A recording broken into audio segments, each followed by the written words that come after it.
श्री शिवाय नमस्तुभ्यम, हर हर महादेव, जय महाकाल। कैसे हैं आप सभी लोग? देखिए, आप सभी को पता है कि 6 अगस्त 2025 के दिन पड़ रही है श्रावण मास के महीने की आखिरी प्रदोष। और पूज्य गुरुजी की हाल ही में जो कथा चल रही है, शिव महापुराण कथा के दौरान बताया कि जो श्रावण मास की आखिरी प्रदोष है, चाहे आपने पूरे सावन में कोई उपाय किया या ना किया, आपकी कोई कामना पूरी हुई या नहीं हुई, लेकिन सावन खत्म होने से पहले पहले आपकी वो विशेष मनोकामना निश्चित रूप से पूरी होगी। मात्र इस आखिरी प्रदोष के दिन इस ओम की बिंदी का उपाय अपनी अनामिका उंगली से करना बिल्कुल भी मत भूलना। गुरुदेव की कथा से सुनकर के और समझ करके पूरे उपाय को बहुत ही आसान भाषा में आप सभी लोगों को बताऊंगा, परंतु उससे पहले आप सबसे बस एक छोटी सी प्रार्थना करूंगा कि जो लोग पहली बार आए हैं ना, चैनल को सब्सक्राइब जरूर कीजिएगा और वीडियो को लाइक करके देवादिदेव महादेव का कोई सा भी प्यारा नाम कमेंट बॉक्स में लिखना बिल्कुल भी मत भूलिएगा। इस पूरे वीडियो में हम 4 महा उपायों के बारे में बात करेंगे जो कि आपकी अलग अलग कामना पूर्ति के लिए सिद्ध होंगे। तो आप सभी लोगों को बहुत ध्यान से सुनना है और समझने की कोशिश करना है। सबसे पहले बात करते हैं हमारे पहले वाले उपाय की।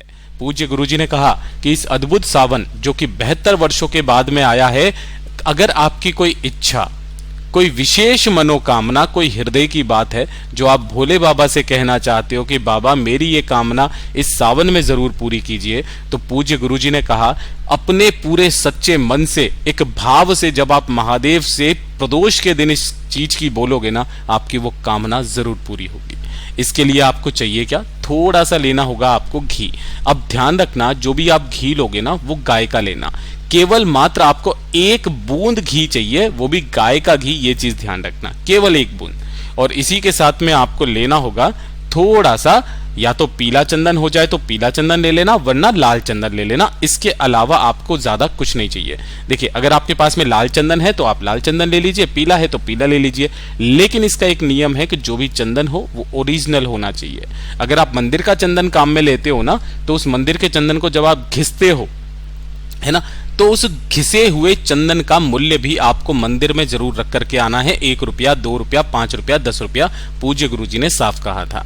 तो 1 बूंद मात्र घी की, और साथ ही साथ थोड़ा सा आपको चंदन लेना है, और इसी के साथ में लेना होगा 1 लोटा शुद्ध जल अपने घर का तांबे के कलश में, ठीक है। और इसी के साथ में आपको एक दीपक तैयार करना है। वो चीज का ध्यान रखना, मैं यहाँ पर फोटो नहीं बता रहा, आपको जो दीपक यहां पर तैयार करना है, इसके अंदर आपको लगानी होगी गोल बाती। कौन सी बाती लगाओगे?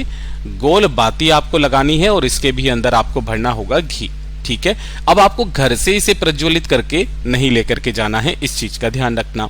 और इस प्रदोष के दिन शाम के समय इस चीज का ख्याल रखना, सुबह नहीं करना, शाम के समय पर जब प्रदोष काल आ जाए ना, उस समय पर आपको जाना है। कहां पर जाओगे? सबसे पहले आपको जाना है किसी भी बेलपत्र पेड़ के पास में, और जो आपने एक दीपक बनाया है ना, उस दीपक को पहले अपनी कामना कहकर बेलपत्र पेड़ के नीचे आपको समर्पित करना है, उसे प्रज्वलित कर देना, जला देना।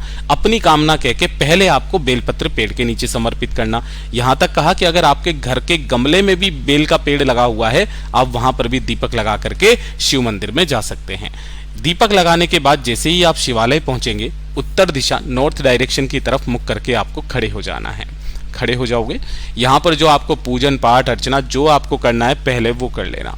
उसके बाद में सबसे पहले आपको 1 लोटा शुद्ध जल भोलेनाथ की शिवलिंग पर समर्पित करना है, श्री शिवाय नमस्तुभ्यम का स्मरण करते हुए। और जो आपने थोड़ा सा चंदन और घी लिया है, इन दोनों को आपको अच्छे से अपने दाहिने हाथ की हथेली पर, मतलब अपने हाथ की हथेली पर आपको दोनों को मिला करके घिसना है। घिसने का भी प्रमाण पूज्य गुरुजी ने बताया कि जब आप इसे घिसते हो, है ना, तो आपके जन्मों जन्मांतर के जो कर्ज होते हैं वो सारे कर्ज भी आपके खत्म होते हैं, ठीक है। शिव मंदिर में बैठ करके घिसना। तो आपको क्या करना है, इन दोनों को अच्छे से अपने दाहिने हाथ की हथेली पर घिसना है, घी को और चंदन को, मतलब दोनों को मिक्स करना है। मिक्स करने के बाद अपने दाहिने हाथ की अनामिका उंगली पर आपको इस चंदन को लेना है, ले लोगे, और ले करके आपको महादेव की शिवलिंग के ठीक शीर्ष पर, इस चीज का ध्यान रखना, कहां पर? ठीक शीर्ष पर, यहां पर आपको एक ओम का निर्माण करना है। जब आप ओम का निर्माण करोगे तो इस तरीके से बिंदी लगाओगे। तो ये जो बिंदी है, इसी बिंदी को जब आप लगाओगे ना अपने दाहिने हाथ की अनामिका उंगली से, तो आपको उंगली उठानी नहीं है, इसी बिंदी पर रखे रहने देना है और अपने हृदय की बात, अपनी मनोकामना डायरेक्ट महादेव से कह देनी है। पूज्य गुरुजी ने कहा कि जो आपके हृदय का भाव होता है ना, जब आप शिवलिंग को स्पर्श करके अपनी कामना कहते हो, सीधी कामना आपकी महादेव तक पहुंचती है, महादेव सुनते हैं और उस कामना को पूरा भी करते हैं। पूज्य गुरुजी का बहुत अद्भुत और अचूक उपाय है, जरूर कीजिएगा। बात करते हैं दूसरे वाले उपाय की, और ये आपका सबसे ज्यादा खास और विशेष होने वाला है। देखिए, अगर आपके घर में धन नहीं आ रहा, साथ ही साथ संपदा नहीं बढ़ रही है, वैभव में कमी आ रखी है, परिवार के गौरव मान सम्मान में कमी आ रखी है, तो अपने परिवार के गौरव मान सम्मान सत्ता बढ़ाने के लिए, धन की आवक को बढ़ाने के लिए परिवार के किसी भी एक सदस्य को इस आखिरी प्रदोष के दिन, जो कि सावन मास की आखिरी प्रदोष है, इस उपाय को करना है। आपको लेनी होगी इस तरीके से गिन करके 5 लौंग। कितनी लौंग लेनी है? 5 लौंग, जिसके ऊपर का फूल भी होना चाहिए, इस चीज का ख्याल रखना।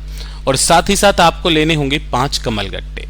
ठीक है, आप सबको पता है कमलगट्टे माता लक्ष्मी जी को बहुत ज्यादा पसंद है। ठीक है, तो आपको 5 कमलगट्टे, 5 लौंग और 1 लोटा शुद्ध जल अपने घर का ले लेना है। ठीक है, जो आपने 5 कमलगट्टे लिए हैं, इसी जल के अंदर डाल देना, और लौंग भी आपको इसी जल के अंदर डाल देना है। और इसे लेकर के आपको अपने दोनों हाथों में पकड़ना है और अपने पूरे घर में घूम जाना है ना। आपका जो पूरा घर है उसके सभी कमरों में, किचन में, सब जगह पर घूम जाना है और घूम करके पहुंच जाना शिवलिंग के पास। किसी भी समय कर लेना, चाहे सुबह चाहे शाम।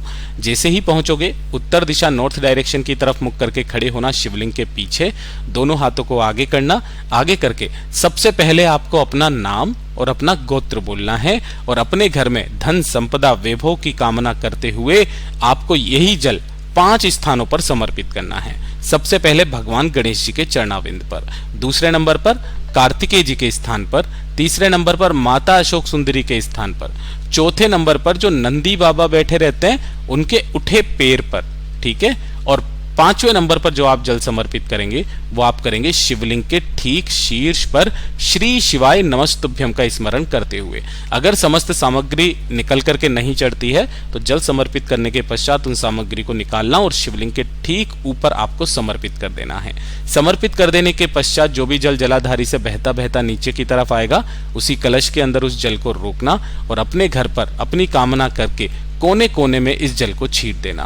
पूज्य गुरुजी ने कहा, इस जल के छींटने मात्र से मां लक्ष्मी का आपके घर में आगमन होता है, आपके घर से जितनी नकारात्मक ऊर्जा होती है वो दूर होती है, साथ ही साथ आपके परिवार का गौरव मान सम्मान भी बढ़ता है।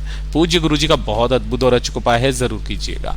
बात करते हैं तीसरे वाले उपाय की, और तीसरे नंबर का जो उपाय है ये पूज्य गुरुजी ने बहुत विशेष करके उन लोगों को बताया कि जिनके हृदय से संबंधित किसी भी तरीके का कोई बीमारी है, या फिर पेट में गैस होने की जैसी बीमारी है, या फिर खून का थक्का जम गया है ना।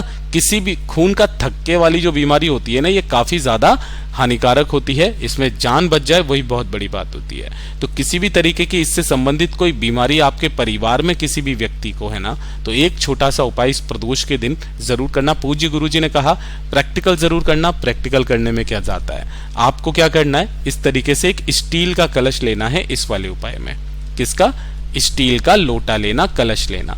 ठीक है, इसे आपको आधा भरना होगा घर के जल से। ठीक है, और आधा भरना होगा आपको दूध से। अब जो भी आप दूध लोगे वो कैसा होना चाहिए? कच्चा दूध होना चाहिए, गाय का। कच्चा दूध कौन सा होता है? जिसे एक भी बार गर्म नहीं किया गया होता है। तो बाकी आधा जो है आपको इस जल से और आधा दूध से भर लेना है। जैसे ये पूरा का पूरा लोटा भर जाएगा, आपको लेनी होगी इस तरीके से 5 काली मिर्च। ठीक है, काली मिर्च के पूरे आखा दाने आपको लेने हैं, है ना। और अपनी कामना कह करके आपको उन 5 काली मिर्च के दानों को इसी कलश के अंदर डाल देना है और इस कलश को उठाना है और इसे लेकर के आपको 2 स्थानों पर पहुंचना है। सबसे पहले आपको बेलपत्र पेड़ के पास में जाना है। आपके घर में बेलपत्र का पेड़ लगा हुआ है तो बहुत अच्छी बात है, वहीं पर आप कर सकते हो। और इस कलश का आधा जल आपको बेलपत्र पेड़ की जड़ों में समर्पित करना है, श्री शिवाय नमस्तुभ्यम का स्मरण करते हुए अवधूतेश्वर महादेव के नाम से। किनके नाम से? अवधूतेश्वर महादेव के नाम से आधा जल यहाँ पर समर्पित करना, और जो बाकी का आधा लोटा है वो आपको शिवलिंग के पास में जाना है। उत्तर दिशा नॉर्थ डायरेक्शन की तरफ मुख करके आपको खड़े हो जाना है और दोनों हाथों में उस कलश को लेकर के बाकी आधा जल आपको शिवलिंग के ठीक ऊपर श्री शिवाय नमस्तुभ्यम का स्मरण करते हुए अपना नाम और गोत्र बोल करके कामना करके इस पूरे जल को समर्पित करना। बाबा से विनती करना कि मेरे शरीर में इस तरीके की समस्याएं हैं, रोग हैं, बाबा इन समस्याओं को दूर कीजिए, बस मेरा आप ही से यही निवेदन है। पूज्य गुरु जी के सभी उपाय बहुत ही ज्यादा खास और अद्भुत है, जरूर कीजिएगा। वीडियो पसंद आए तो लाइक जरूर करना, चैनल को सब्सक्राइब जरूर कीजिएगा। मैं आपसे मिलता हूं अगले वीडियो में, तब तक के लिए ओम नमः शिवाय, जय महाकाल।